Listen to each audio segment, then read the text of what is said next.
I'm at my local makers market, actually one of 20 held every month across the northwest of England. Perhaps you've got a talent for making things or just love handmade goods. If so, this programme's for you. I was doing the art thinking I would start doing it properly, and I didn't until I was forced to. And I'm really thankful for it because, it's quite taken off. If the word artisan sounds a bit old-fashioned to you, think again. Recent years have seen an upsurge in handmade goods. Those who've chosen to strike out on their own to make stuff report high levels of that elusive thing many of us are after: happiness. Do what you know, do what you like, do what your hobbies and stuff like that. That's the kind of advice I took. You were working in IT and you kind of lost your mojo. Have you got your mojo back? Are you happier doing it? But I love it. I love cooking. I'm creative. Did the pandemic surgically remove the social side of work, revealing the bare bones of many jobs to be a bit, rubbish? Or is there just something about working with your hands? We talked to philosopher, author and motor mechanic Matt Crawford. There's an intimate connection between the brain and the hands. When everything in life is mediated through screens, we're really removing ourselves from the kind of creatures that we are. And I think there's a kind of deep sense of something being not quite right that can catch up with you. Today on Business Daily, join me, David Reed, as I meet corporate escapees turned artisans. We look at the upsurge in makers' markets, pottery, painting, hot sauces, even balloon animals, and explore whether the rewards from rolling up your sleeves might not just be a better living, but a better life.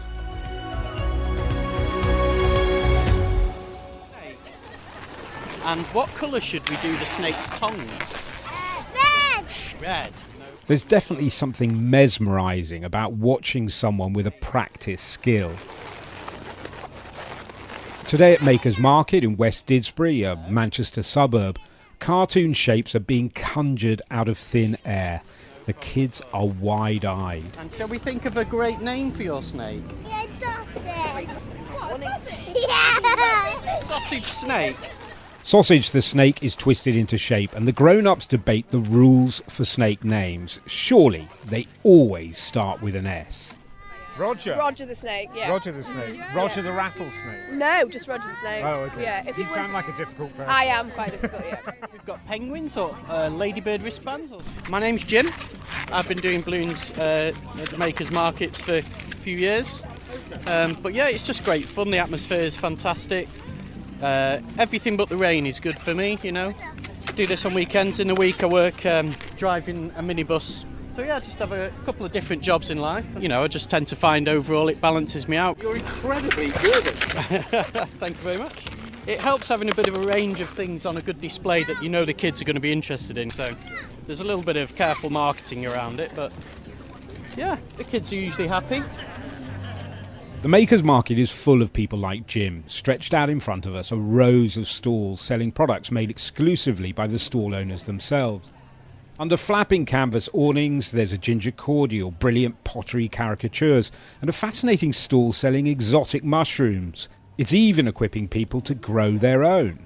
How does that work? So you give people the spores? That's it. Well, we give them the bag. So we inoculate the bag. It's all ready to go. The bag's fully colonised. Yeah, it's ready to pot, basically. You just kind of cut a hole out and the mushrooms, they pour out.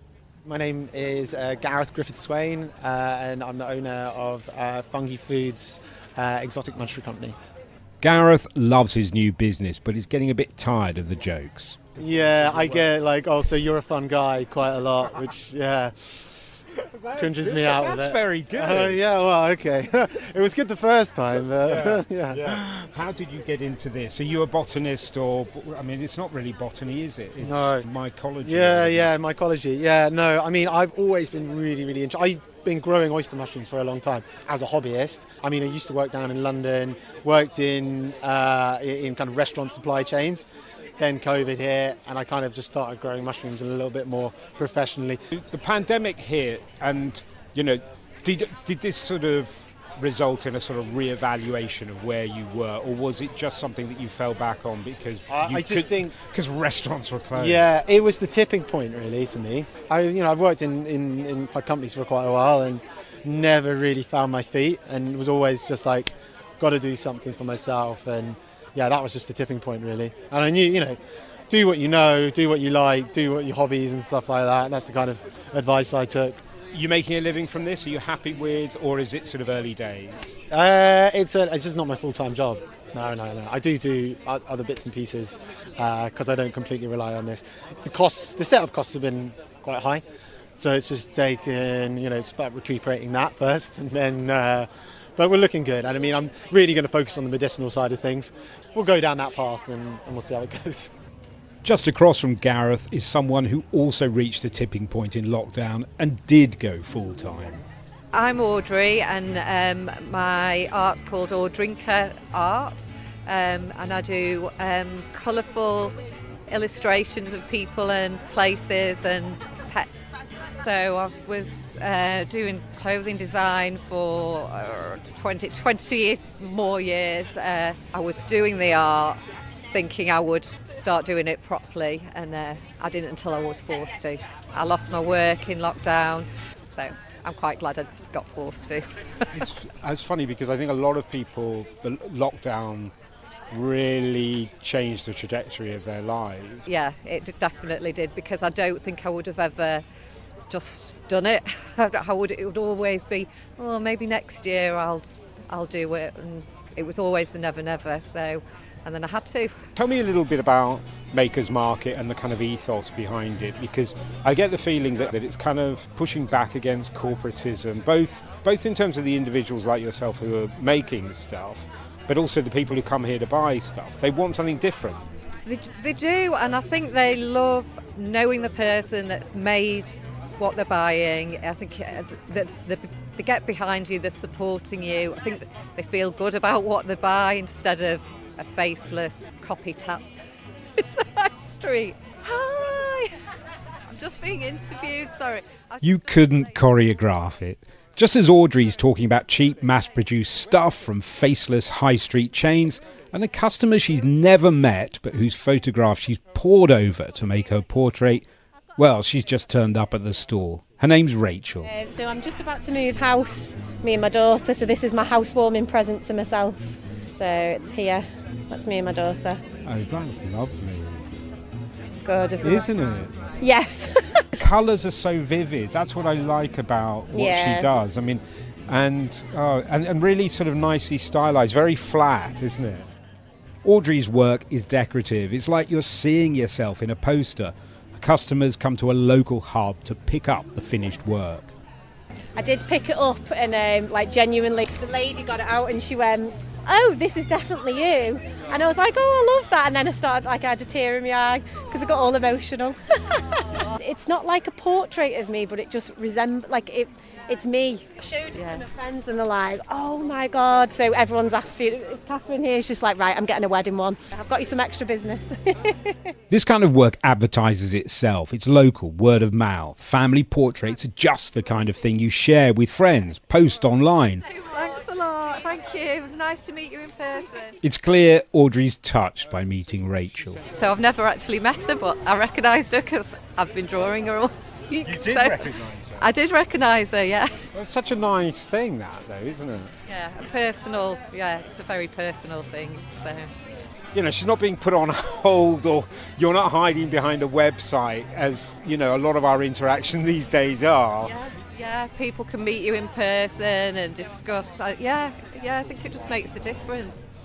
Artisan markets are proving an effective way to revive local businesses, especially in countries where early industrialisation suppressed traditional crafts. Now artisans are making a comeback in the US, Australia, where the Buy from the Bush campaign has breathed new life into the handmade economy, and also in the UK, where makers' markets are becoming a weekend fixture. Hello, I'm Victoria Crane and I'm the event manager of the West Didsbury Makers Market. It's really important that the markets are just once a month because it really encourages the local community to come out and support the event. I originally set up a market for my local town, and it was a way to try and increase footfall. And obviously it's fantastic that stallholders can earn a living from it. Can they? I mean, is this just hobbyists who are just sort of got a side hustle, or have you got people who are earning a living? There are people that are doing it as a side hustle, but there are a lot of people doing it as a main living. If you're good at what you do and it's what people want, then it can be a good living. A good earner. A good earner, yes. Is there a sort of rebellious element to this? Because is this anti-corporatism that people are getting sort of disgruntled with just feeling a cog in the machine, and they really want to feel more engaged and grounded? 100%. This is an opportunity to be the decision maker all the way through. This is people's passions, and they thrive on being the main person, in what they're doing. Okay, so there's an obvious satisfaction in being your own boss and doing the work you feel cut out for, and it plots your place on the emotional map of your community. But is there also something special about working with your hands? Matt Crawford is a philosopher, author, and motor mechanic. I used to run a motorcycle repair shop. I still have a shop that I'm in about 4 hours a day, but I've been building a car for the last 10 years, actually. So maybe now I'm a gentleman mechanic, like a gentleman farmer, but my real livelihood now is writing. Matt's written a number of books: The Case for Working with Your Hands, The World Beyond Your Head, and most recently, Why We Drive. His writing riffs on the work we do, how engaged we are with that work, and the physical world we live in. It's just a timeless, I think, satisfaction in dealing with concrete things and seeing a direct effect of your actions in the world, something you can point to and say, I did that. But on top of that, I think a lot of people feel like we're living in this Potemkin reality that's, kind of constructed for us, and that it's become detached from the world we actually live in. And when you're dealing with something that's in your own hands, that's right in front of you, it's not sort of open to manipulation, but through rhetoric or, sort of interpretive razzle-dazzle. And also to know it, to understand it, you don't have to pass through a kind of clearacy of expertise, that it tells you what's going on. You can kind of figure it out by your own efforts. And I think there's something very reassuring about that, that the world is basically stable and knowable, and there's something there to know. Remember the Great Resignation, in which droves of employees reportedly quit their jobs after the pandemic, citing job dissatisfaction, punishing schedules, a lack of balance? Some have explained it away, saying there was a bus queue of pent-up resignations and people didn't dare jump ship while adrift in the uncharted waters of the pandemic. Alternatively, does workplace churn mean there's something fundamentally wrong with the way we work?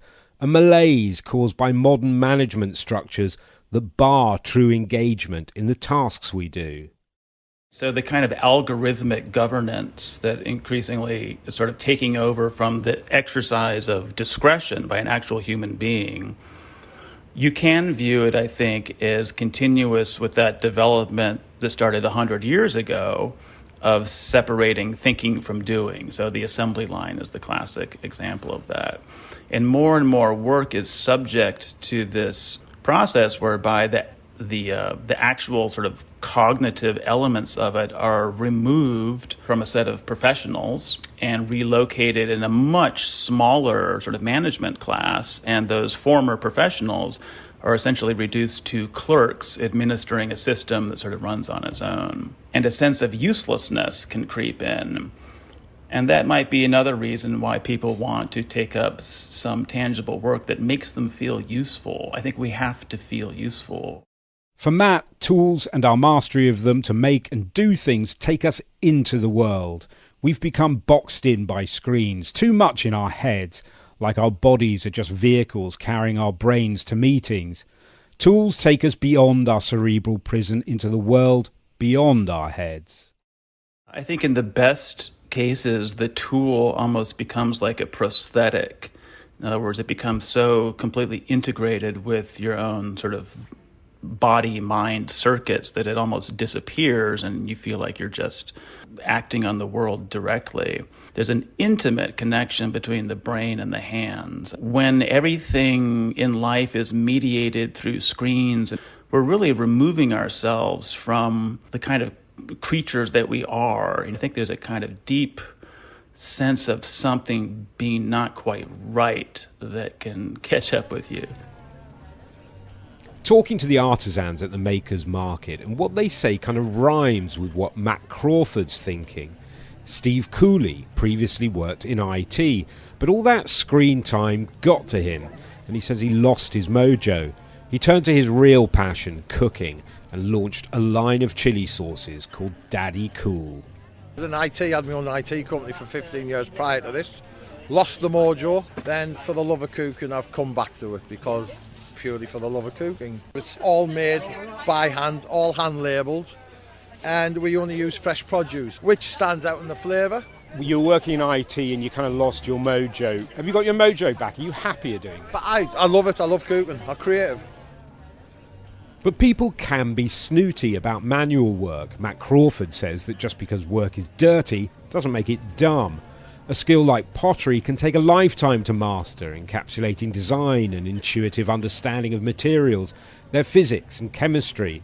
The ceramicist Dylan Cross has taken 15 years refining a single glaze that perfectly mimics the turquoise waters of the tropics.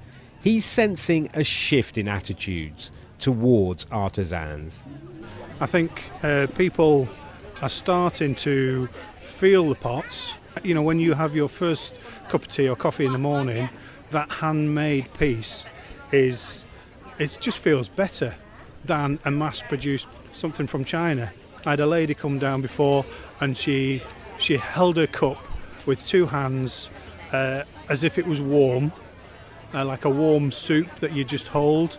Yeah, I think there's more people doing that now, and it's feeling a lot better, and people are saying that's my favourite mug now, you know, and all the mass-produced pieces are at the back of the shelf. Thank you very much. Yeah. That was Dylan Cross talking to me, David Reed. Check out the Business Daily website for the list of contributors to this programme. There's also Matt Crawford's books, and he writes a Substack, Arcadelia, toward a political theory of the present. That's all for Business Daily for today. Thanks for listening. Lives Less Ordinary is the podcast that brings you extraordinary personal stories from around the world. Each week, we invite listeners inside the most intimate and defining moments of our guests' lives. Like the man who went to North Korea, posing as a fake billionaire to expose North Korea's illicit arms trade. There's nowhere to run, and I'm just trying to look as cool as I can. The woman who took on Nigeria's military dictatorship in the 90s. Her father is believed to have won the presidency in a democratic election, but he'd been imprisoned by the regime. He was doing an interview with the BBC just as he was being arrested. And you could hear in his voice this sense that the problems that he was facing were going to be easily resolved, but he never came out alive. And the boxing champion who spent his teen years on the run from the law with his father. I don't ask questions, I just do. Come on, I need you guys to pack up your bags. We get fake IDs, and to Mexico we go. For more incredible stories like these, search for Lives Less Ordinary from the BBC World Service. Find it wherever you get your BBC podcasts.